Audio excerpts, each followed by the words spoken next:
では今回ね、河本。今日のところは今まで学んだ法刀を具体的に我々の生活に置き換えたらどう役立つのかというか、大事。めっちゃ大事。我々の体にどう関係があるのか、我々のこの生きてる社会にどう関係があるのか、そういう話を解説してくれております。わあ、楽しみ。いきましょうよ。はい。人間を手段にする者との戦い、三辺土伝と六難悔い。斉藤。法刀について考えれば考えるほど現代人にとって根本的に大切なことを教えてくれていると感じられてなりません。それは人間は決して小さな無力な存在ではないということを象徴的に訴えているからです。つまり現代人は決して今の人生と世界に満足しているわけではないにもかかわらず、自分一人くらいが何をどう変えられるというのかという無力感を持っているのではないでしょうか。その無力感、絶望感が人生と社会の深い部分に黒々と影を投げかけている。ここに現代の根本的な問題があるように思うのです。いけた。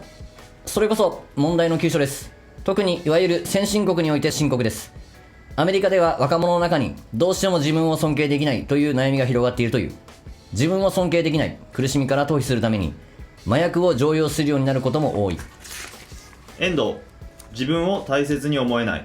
それでは他人を大切に思うことも難しいでしょう。池田。自分も他人も虫けらのように見える。これは悲劇です。これですよ。ネットとかで暴言入ってる人はそんな感じじゃない？悲劇です。自分も他人もただのカスに見えるってことですね。つまらない視点ですな。現代社会はあらゆるものが巨大化してしまった。その巨大な量と大きさに押しつぶされている心のうめきが聞こえてきます。アメリカの良心と呼ばれたノーマン・カズンズ博士はすでに1960年代初めにそのことを指摘されていました。アメリカ国内を旅行してみて、私は一種の憂鬱症がはびこっているのを知った。今人々が知りたがっているのは、自分たちの個人所得に関わる問題でもなければ、生活を楽しむためのより良い方法を見出す問題でもない。彼らが知りたがっているのは、重大な問題に対して自分たちは何もすることができないという無力感をいかにすれば打開できるかという点なのだ。須田。特にこの時期は核戦争の不安が巨大に人々の上にのしかかっていた頃ですね。池田。それが一つの象徴だったでしょう。昔は人々が意識する世界は小さな範囲だった。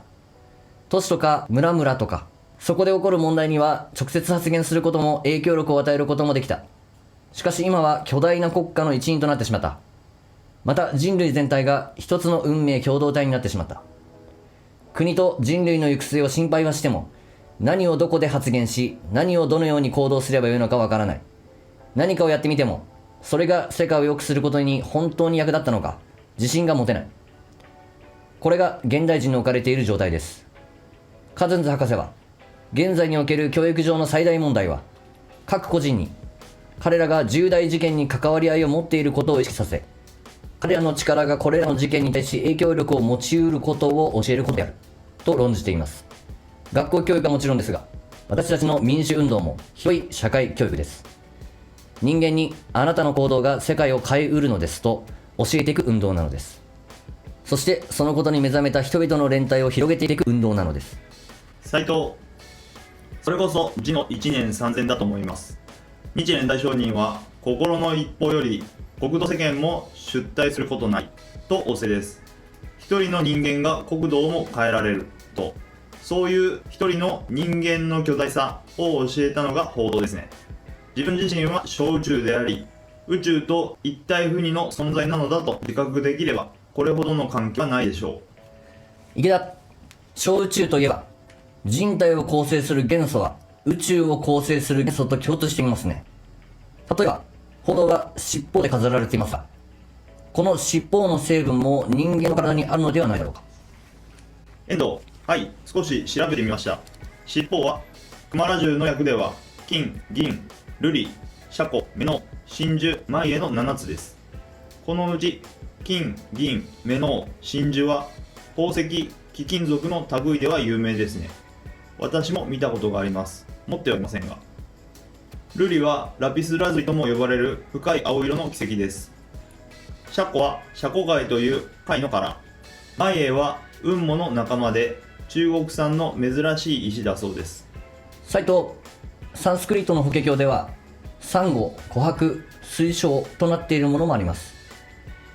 剣道、七宝のうち瑠璃、茶粉、繭の基本となる成分はケイ素です。ケイ素は人体に必須の物質の一つで、骨格の成長や形成に欠かせません。真珠やシャコの主な成分はカルシウムです。カルシウムは私たちの骨や歯などを作っていることでも知られています。また、メノの様々な色彩は含まれる金属の違いによるのだそうです。鉄が入ると赤に、コバルトが入ると青に、クロムが入ると緑にといった具合です。実はこれらはどれも人間が生きていく上で欠かせない金属です。鉄は血液中の酸素の運搬に、コバルトは造血に、クロムは糖や脂肪の代謝にと、他に銅、亜鉛、錫、マンガン、ニッケルなども人体に必要な金属です。ごく微量のカドミニウムや鉛なども必要である可能性があるそうです。そうなんっていうね。らしいね。尻尾の内容が体の中にありますやんっていう話です。それを狙ってね、こうやって作ったのかどうかは知らないですけど、3000年前に3000すごくないって話だけど、すごいね。ちょっと分からん世界ですね、これ。確かに。池田、不思議だね。生命は文字通り宝ということだ。人体を構成する元素で最も多いのは水素、酸素、炭素、窒素と言われるが、今挙げた金属も絶妙なバランスで含まれていて、小宇宙である生命を支えているんだね。須田、今血液の話が出ましたが、毛細血管を含めた体内の血管の長さを合計すると約10万 km にもなるそうです。これは地球の二回り半に当たります。ちょっと信じられません。そんなに長いものが自分の体に収まっているなんて。信じられますっていう話ですよ。自分の毛細血管全部一本にしたら地球たまり半だって、二回りでしょ。自分の体の中に収まってるんですね。本当ですか？知らんけど。本当だとしたらマジすごいよね。ね。池田二天大上人は創刊文章で好み一つ一つが天地の姿に倣っているという入学大師の言葉、士官不行伝愚列を引かれているね。この中に脈は黄河にのっとりとある。血液の流れは自然界の大河のようであると、人間の生命が自然界と一体であることを教えられている。斉藤、宇宙的なスケールですね。他に目は日月にのっとり、海平は昼夜にのっとりともあります。目は太陽や月のようであり、その海平は昼夜のようであると。目丸いですからね、瞳。丸いですね。これは日月にのっとっているんだと。月食日食はどうなるんだろうね。ややこしいこと言うね。海平は夜と昼を表してんだと。そういうことね。池田、目は太陽と月。一見飛躍しているようでいて、なるほどと思うね。ゲーテも目は太陽であるという古代人の言葉を聞いていた。もしもこの目が太陽でなかったならば、なぜに光を見ることができようか。またゲーテ自身こう洞察している。内にあるものもなければ外にあるものもない。内がそのまま外なのだと。仏法ですね。大聖人は先ほどの妙楽の言葉を引かれて、自分自身を知ることは宇宙の万象を知ることであると教えられている。自分が変われば環境は変わる。一年が変われば全てが変わる。一年三千です。ゲーテの真意はともあれ、一年三千とは内がそのまま外なのだということなのです。須田、仏法ではあらゆる生命を貫き、大宇宙を貫いて何らかの法則性が存在していると説いています。このことは科学において生命体の形の上からも考察されています。こうした考察にはゲーテの影響もあります。ゲーテは植物の観察を通して生物のあらゆる部分が螺旋状になっていることに注目しました。昼顔の鶴の巻き方、白樺の木が自分自身を軸として回転していること等々です。また巻き貝の殻、羊や牛の角、象の牙もそうです。血管も螺旋状の繊維で織られたチューブです。さらに微小な世界では遺伝情報を持った DNA の二重螺旋構造です。大きな世界では竜巻、台風、さらには星雲の形にも共通して螺旋あるいは渦巻きが見られます。不思議だ。ねえ、これ確かに不思議ですよね。絵のナルトの渦潮もそうですね。螺旋は古くから生命力や成長、進化のシンボルとされていたようです。ある研究者は、螺旋は類似する現象の繰り返しであることからリズムを表しているとの見方を紹介していました。池田、大宇宙にはリズムがある。個々の生命のどんなリズムも大宇宙のリズムと響き合っている。生きているということは大宇宙と我々の生命、すなわち小宇宙とが共振することではないかと思う。リズムという言葉を借りれば大宇宙それ自体がリズムを奏でている。生きとし生けるものを成長させよう、向上させようという慈悲のリズムです。あるいは慈悲の波長と言った方がいいかもしれない。生命はこの波長をキャッチできる受信機です。どこにいようと仏界のチャンネルに合わせれば自分も成長し人も成長させるという慈愛の曲に包まれていく。あるいは音差をイメージしてもいいかもしれない。同じ波長の2本の音差があれば1本を鳴らすと離れたところのもう1本もおのずと鳴り出す。サイト共鳴レゾナンスですね。池田、そう慈愛という生命の音差を鳴らせば初めは1本でも必ずどこかで2本3本と同じ慈愛の音差が鳴り出すのです。慈愛という波長は備わっている。しかし誰かが最初に鳴らさなければ共鳴は起こらない。また音差は寝かせておいたままではならない。立てなくては。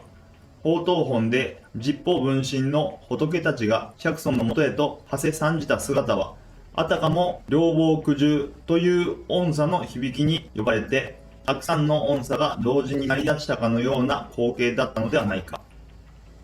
一人立つっていうのは音差を共鳴する準備ができましたっていうことかもしれませんね。一人の行動が周りに影響を及ぼすっていうのをうまいこと書いたあれですよね。ある意味受け身の状態だったらうん。響きに気づかずにというか響かない。寝かせてたら響かないね寝か。せてたらね。うまいねこれね。うまい例えですねこれ。すごいな。立つことで響くことができる。うん。例えよ。立ちましょう。ありがとうございました斉藤、美しい壮大なイメージですね。釈尊は十方に散っている分身物を集めるために3度にわたってシャバ世界を浄化しました。これが三辺土伝です。三辺土伝そのものが国土の変革を示しています。まずシャバ世界を転じて正常にします。そして法華経の座に集った主将だけを除いてその他諸々の天人を他道に移します。これが第一の国土の浄化です。ところが十方の分身物の数があまりに膨大なためにシャバ世界に収まりきらない。そこで次に四方、四の八方においてそれぞれ200万の国歌の国を返事で正常にし諸天人を他道に移します。そうするとそれらの国土は一つの仏国土のように一続きとなります。これが第二の浄化です。さらに同じく八方においてそれぞれ200万の国歌の国を返じて正常にし三度諸天人を他道に移します。これが第三の国土の浄化ですが、やはり一つの仏国土のように一続きになります。こうして浄化された八方の合わせて400万の国歌の国土に十方の分身物が満ち溢れます。これが三辺土伝です。池田、もろもろの天人を他道に移すというのが面白いね。これには様々な解釈が可能だと思うが。須田、天人も六道のうちです。シャバ世界を浄化して仏国土を出現されても六道を輪廻する諸天人には見えないことを他道に移すと表現したのではないでしょうか。自分が変わらなければ何も変わって見えないわけです。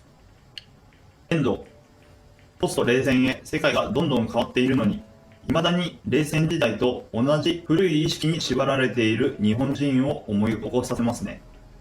斉藤、天台大師は法華門具でこの三辺土伝を三枚によるものと解釈しています。池田、そう、三昧とは心が一つに定まることだね。いわゆる禅定ですが、私どもで言えば揺るぎない境外です。一念です。何者によっても動かされない不動の内面世界です。三辺土伝はその意味で国土の浄化を説いているだけではない、自身の一念の変革を明かしている。はい、ざっと読みました。三辺土伝は自分の境外が浄化される様子は何回も繰り返しながら浄化されていくっていう風にね、捉えていくイメージを表現したんじゃないでしょうか。どうですか？そうですね。成長も含まれてそうな表現ですね。そうですね。でまた螺旋について僕が特に思うのは、螺旋についてやっぱ信心実践すると、グラフで表すんであれば右肩上がりに合っていくとは思うんですよ。徐々にね、生命力が高まっていくというか。だけどそれを角度を変えてみると螺旋状になりながら右肩上がりしてると思うんですね。こっちから見ると、正面から見るとというか、こうぐるぐる回りながらちょっとずつ境界が高まっていってるっていうか、で要するにへこむ時もあるしとか、その実態を繰り返しながら地獄狩りになってまた天になって物価みたいなところ行ってもまたすぐ地獄みたいなところになってみたいなことを繰り返して、気分の高揚は人間である以上絶対ありますかね。調子いいなと思っても調子悪いなっていう時がすぐ来たりとかするじゃない。こういうことを繰り返しながら繰り返しながらそれでも信じ続けていくことに右肩上がりになってみたいなね。俺の感覚は螺旋状で上がっていってんなって思ってるわけです。なるほどね。右肩上がりのグラフをそんな風に解釈するのは新しい視点ですね。だから螺旋だなと思いました。成長の仕方も思いません？逆に言ったら渦潮みたいにドツボにはまってどんどん下にも落ちてくるしね。落ちる時も螺旋状で落ちていくよね。そうか。いろんなことがぐるぐる回ってるっていうのは真意なのかな。聞いてる方も共感してくれると思うけどな、俺は。成長する中でもただ楽しいだけで上がっていければそれが一番いいけど、そうはいかないというか。紆余曲折あるのは世の常ですからね。新しい次元に行ったら新しい間が来るし、新しい壁にぶつかるしってことで、それでもで右肩上がりなんですよ。いいね。螺旋っていうのは類似する現象の繰り返しであることからリズムを表している。信じてても同じことの繰り返しというか、なんつうのかな。出来事は変わってくるけどね。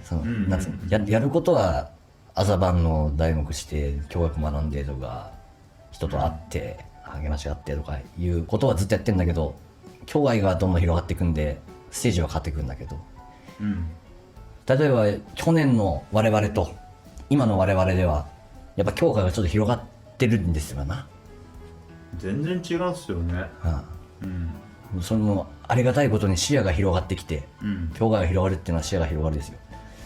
字幕つけようなんていう気にもなったわけですから、これ、世界に広がったってことだからね、視野がもっと広がったんですね。ちょっとだけど顔破れたわけですよ。字幕つけるだけもめちゃくちゃいつかつけたいと思ったけど、これ第一歩、ちっちゃい一歩だけど、確実な一歩で、ここからどんどん世界に対してガンガン広がっていきたいなと思ってますよ。やってることは一緒ですよ、今あると。だけどやることが変わってくる。やってることは一緒だけどやることが変わってくるというね。影響力が増してくるといいですよね。そうですね。考えも一緒に変わったもんね。海外の人にね、海外の数字の人に見てもらいたいなって、去年の中で思いもしなかった。思いもしなかったね。単調に思うかもしれないけど、螺旋状で進んでいこうよ。こちらもその螺旋の最中ですよね。右肩上がり、ぐるぐると登っていきましょう。ブッディズムのバディとして。そうね。よろしくバディ。お疲れ。お疲れ。